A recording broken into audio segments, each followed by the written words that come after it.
Well, hello and welcome to What Would Will and Justin Do, the only podcast that answers the eCampus questions you didn't know you had. I'm Justin. And I'm Will. And here we are in February, starting a new semester with all the excitement that comes with that. And I'll tell you what, the excitement in this room is palpable right now. Why is that, Will? Well, honestly, for me, it's the assignment viewer. Right? Oh, yeah. This new document display tool, this assignment viewer in eCampus is really improving the old experience. I'd say the number one improvement is if you ever graded in eCampus with the old tool, and you went through maybe an hour or two of feedback and you forgot to hit save changes, right? Did I have that experience? Did that happen to you? I've been there. I've been burned by it. So, that's been removed. It's an autosave feature. There's a lot of improvements to it, and we're going to take a look at that today. Anything else on the radar? Well, yes, there is, Will. Coming in from the west. So, on February 24th, the third annual Lancaster Learns Conference is coming up again. And believe it or not, registration is still open. You can earn yourself one of these fancy bags. Put your items in there so you can, snazzy. All right, I like it. And like I said, registration is still open. You go to lancasterlearns.com. You can still sign up. It is being held Friday, February 24th at Elizabethtown College. And this is not necessarily something specific just to educational technology. Right. It's an opportunity from faculty of all disciplines to share ideas of what's working in their classrooms. Furthermore, it's a really meaningful opportunity and a rare opportunity for Bible college faculty like ourselves to interact with people at Franklin and Marshall and Millersville and Elizabethtown and start to build friendships and maybe build some bridges as well. So we're really excited about the opportunity. And through this experience with the committee and things like that, I've gotten to meet other instructional technologists and kind of see what they're doing at their colleges, and there's a lot of collaboration that's built out of this. Here's a quick note. If you'd like to meet somebody from Schoology, they'll be at this event as well. They'll have a table and they'll be discussing some of the things about it. So, that's, I think, fun to always to meet the team that's behind the eCampus and all the products we work with. Will, I have a question for you. Oh, yeah? What's new? Well, I've got an answer. Clearly, the document viewer. And while Justin's going to take a look more at the assignment viewer and the tools that come with that, here overlaid you're going to see a little bit of the document viewer itself. So this is different altogether. If you're putting out a PDF or a PowerPoint, different items like that for your students to use, it's going to display a bit differently. And so it's going to put out more file types. It is a little easier to use. It lets you see all the different pages at one time. Of course, you can download and print things like that, but it's just a better experience altogether. So that's the tool itself that's new, and it plays into the assignment grader, which, if you'll take it from here with the scoop, is up next.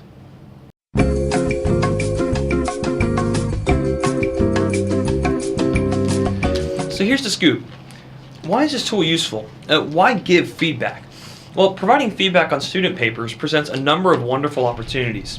First of all, as Christian educators, we pride ourselves on building relationship and discipleship opportunities with our students. Providing feedback and feed forward on written assignments presents an excellent opportunity for beginning or continuing conversations with our students. These conversations may be platforms for more meaningful discussion in the future. Providing input also gives opportunity for students to correct bad habits and improve for future assignments. By allowing a cyclical conversation around student work to occur, we model critical reflection for our students. Helping our students think about their own thinking and why they complete a given assignment the way they do provides a deeper meaning even for lower level assignments. Especially in our online and blended courses, providing feedback remains one of your primary opportunities to interact with students. Students value hearing advice and constructive criticism from their professors. You are the expert in this field, so your input remains one of the most valuable pieces of their education here at LBC. So, obviously, you may not be able to provide extensive feedback for each written assignment. However, we will cover here a few best practices in using the assignment grader to its fullest.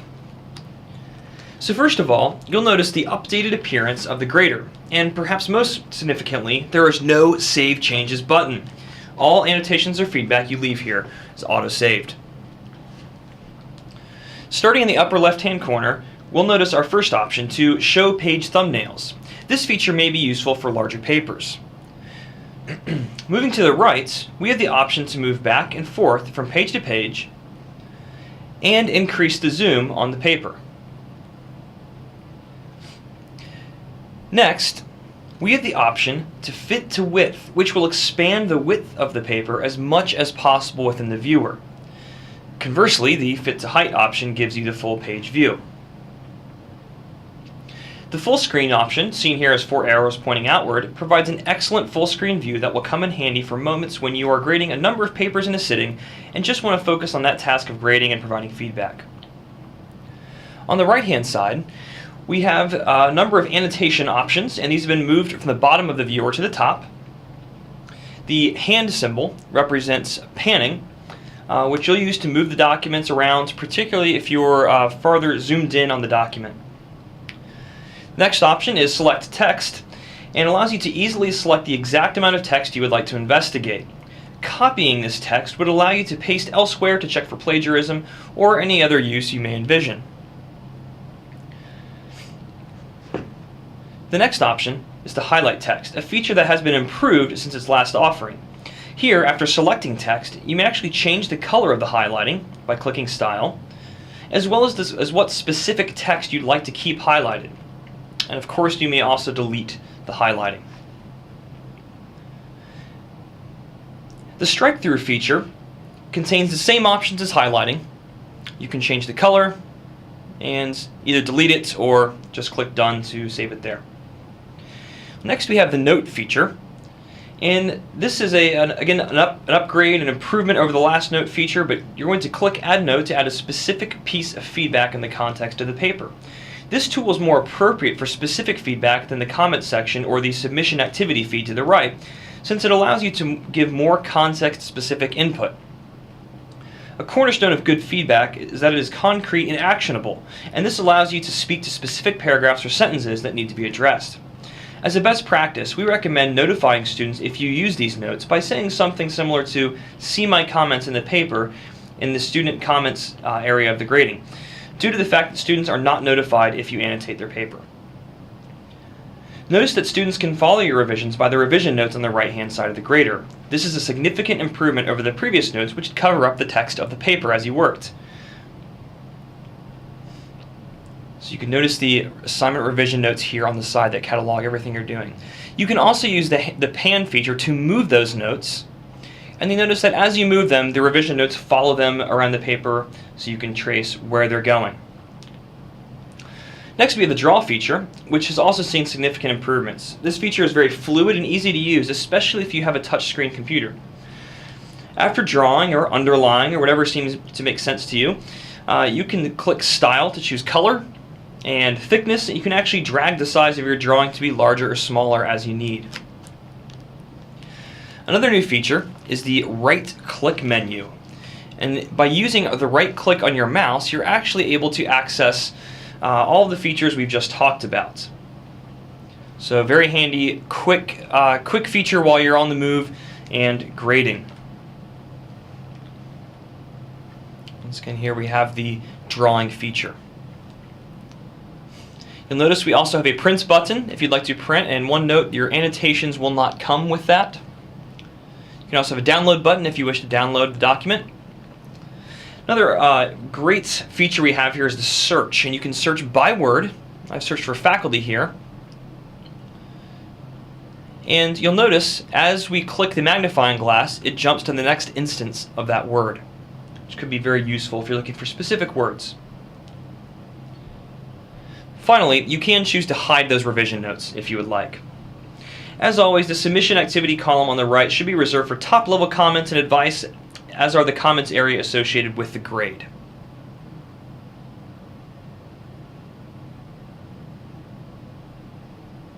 And once again, just to reiterate, we do often recommend that if you're going to make annotations on the paper, just letting the students know in this comment box here, because this actually shows up on the student's grade report, and this will cue them to look at the actual assignments. They can see the notes you've written to them.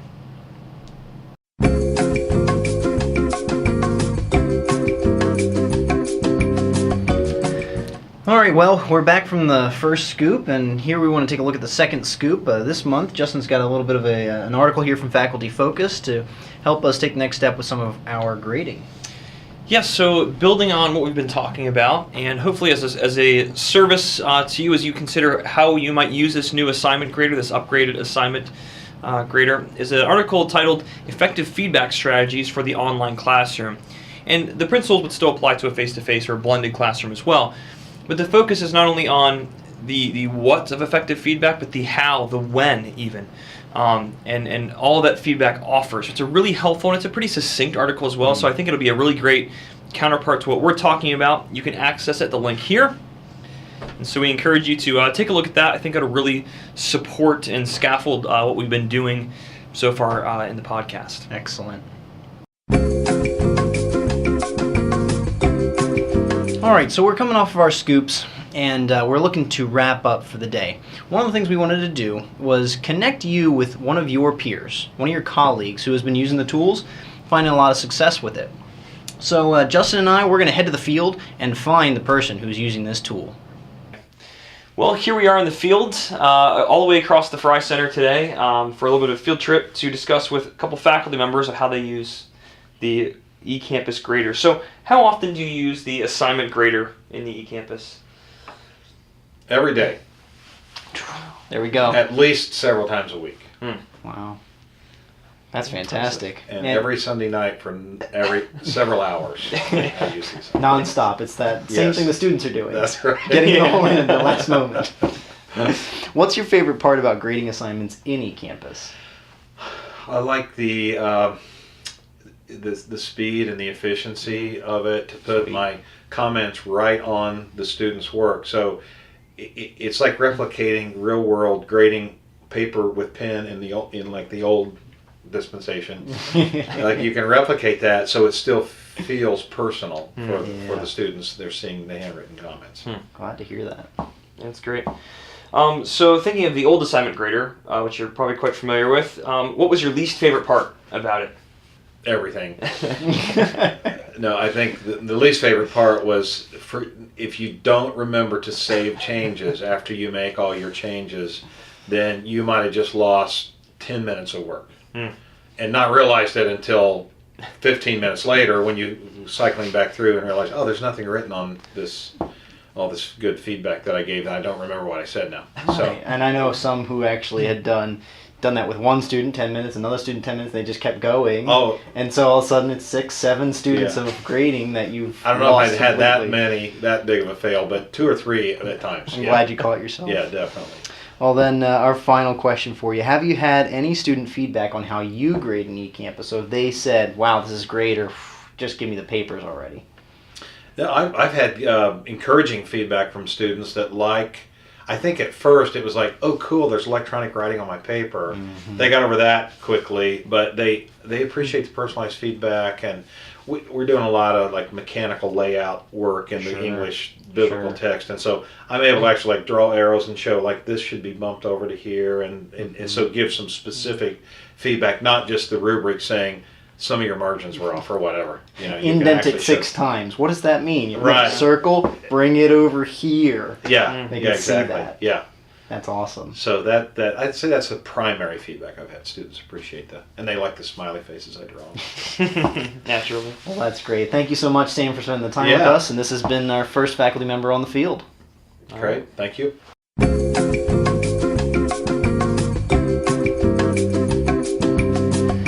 Well, I believe that's all we have for today. I hope you enjoyed our look at the new assignment viewer and all that could bring to our teaching and the way we mentor students, and as well a look at how some of our faculty are using this tool as well. Yeah, thanks for coming in off the field with us. We're trying to get warm back in the studio at this point. It's been great to hear about some of the options that are out there our faculty are working on. Any feedback you have on the process, please let us know. We'd be glad to use that to improve our methods and how we're working with you as the faculty. But I also facilitate that feedback and make sure that it gets back to Schoology so they can continue to improve the product. So with all that in mind, thanks so much for another great month. And catch us at Willingworthy and at Justin Harbin. Bingo. Well, cheers.